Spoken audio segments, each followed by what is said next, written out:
Apakah termasuk golongan wanita yang baik jika cara dia memandang laki-laki itu dari segi finansialnya doang? Syukron. Saya nggak setuju ada istilah cewek matre.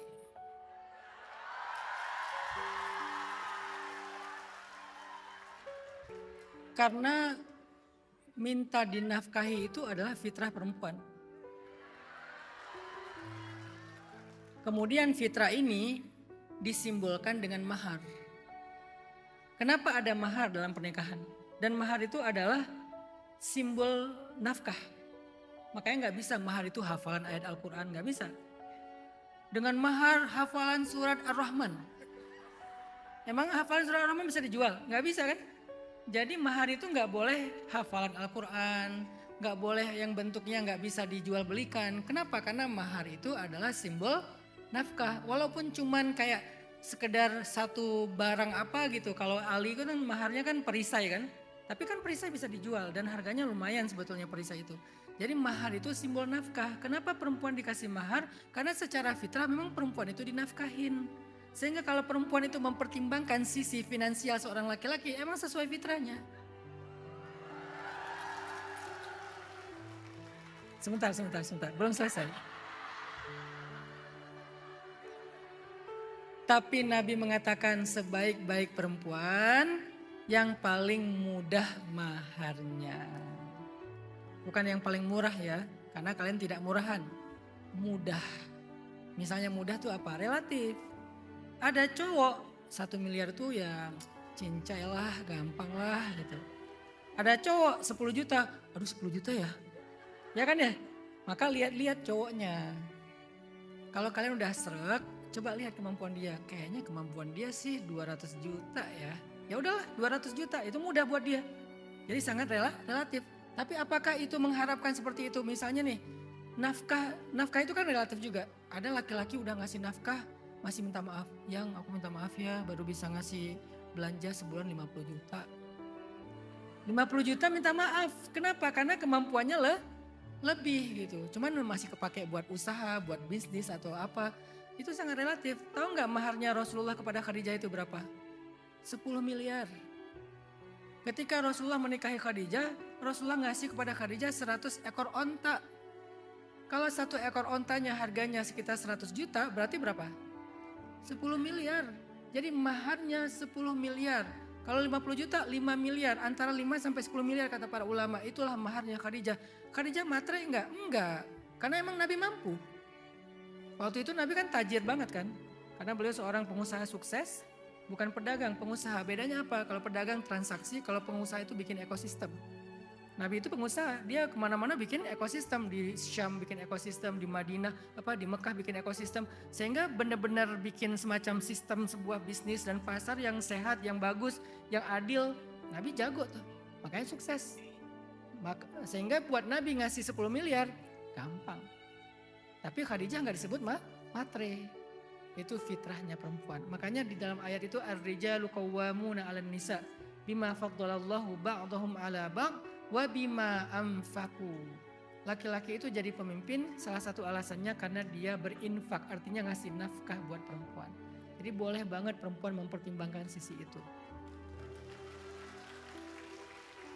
Laki-laki, saya juga nggak setuju dikatakan laki-laki itu nafsuan. Emang dia nikahnya cuma karena nafsu. Emang. Saya bisa bilang gitu. Emang nikah itu karena nafsu. Kenapa? Karena salah satu tujuan pernikahan bagi laki-laki adalah untuk menyalurkan kebutuhan biologisnya secara halal dan terhormat. Makanya ayatnya adalah salah satu di antara ciri orang yang beriman itu di surat Al-Mu'minun adalah orang yang menjaga kemaluannya kecuali kepada istrinya. Kenapa? Karena dia punya kebutuhan itu. Beda loh laki-laki sama perempuan. Perempuan itu mungkin kalau dikasih nafkah udah tenang dia. Laki-laki gak akan tenang. Kecuali ya itulah pokoknya.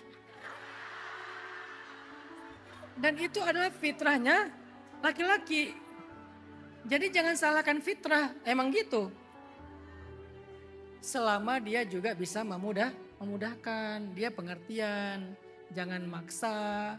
jangan dengan cara-cara yang haram dan seterusnya. Maka masing-masing punya fitrah teman-teman. Maka kalian berdandan untuk menyenangkan suami itu bagian dari cara menjadi istri solehah. Karena kata Nabi, perempuan solehah itu cirinya 3. Nomor satunya apa? Idza ra'aitahas sarratka. Kalau kamu memandang dia, dia menyenangkan hati kamu. Berarti dia dandan buat kamu. Mulai sekarang niatkan beli skincare karena suami. Kalian pakai body lotion, cari yang sesuai dengan selera suami. Yang temenin aku dong, aku mau nyari body lotion. Oh ya udah aku temenin. Kamu senangnya yang rasa apa? Fruity. Oke. Kamu kan senangnya apa ya? Kan kamu senang durian, berarti rasa durian gitu ya. Nah itu namanya pakai body lotion buat suami. Strawberry, jeruk, vanilla, bukan fruity ya. Ya apalah pokoknya. Itu tuh pakai parfum buat suami, pakai skincare buat suami. Kalian malam-malam tuh di depan cermin. Niat ini buat siapa? Kalau buat suami pahala. Kalau buat TikTok. Kenapa kok itu penting bagi suami? Bahkan ketika Nabi mengatakan nikahilah perempuan karena 4 alasan kan? Nomor satunya apa? Apa istilahnya? Rupanya. Karena itu sesuatu yang walaupun itu relatif. Kita nggak bisa bilang, oh kamu jelek. Enggak, karena selera orang beda-beda. Orang Indonesia sama orang bule itu beda loh seleranya. Bule ngelihat orang yang mungkin kulitnya gelap itu cantik. Kalau kita ngelihat orang yang kulitnya terang itu cantik. Beda-beda kan? Makanya saya sering nanya ke teman saya bule waktu lagi main surfing gitu. Kalian ngapain sih senang banget jemur di Indonesia? Ya biar kulit kami kayak kamu. Hah, kayak saya. Jadi ngerasa kayak, wah ternyata mereka pengen jadi kita. Padahal kita pengen jadi mereka. Mereka berjemur biar hitam. Kita pakai skincare biar putih. Mereka berjemur biar hitam hasilnya merah. Kita pakai skincare hasilnya belang. Ininya putih, ininya hitam. Di sini putih, ini hitam. Pas belang. Itulah relatifnya dunia. Makanya cewek mengharapkan nafkah yang cukup, itu adalah fitrahnya. Laki-laki mengharapkan kebutuhan biologisnya tersalurkan dengan halal dan terhormat, itu adalah fitrahnya. Jadi jangan pernah bilang dasar cewek matre, dasar cowok nafsuan. Sama, kalian sama-sama punya fitrah. Tapi di atas fitrah itu nanti ada yang namanya ihsan. Ada namanya takwa. Jangan sampai gara-gara menyalurkan fitrah, pokoknya aku minta dinafkahin sebulan 200 juta, gak mau tahu. Ya lihat-lihatlah. Kalau dia kondisinya ya UMR, pokoknya aku setiap bulan gak mau tahu 2 juta. Nah itu, karena UMR-nya 3,5 juta misalnya. Jadi lihat-lihat kondisi.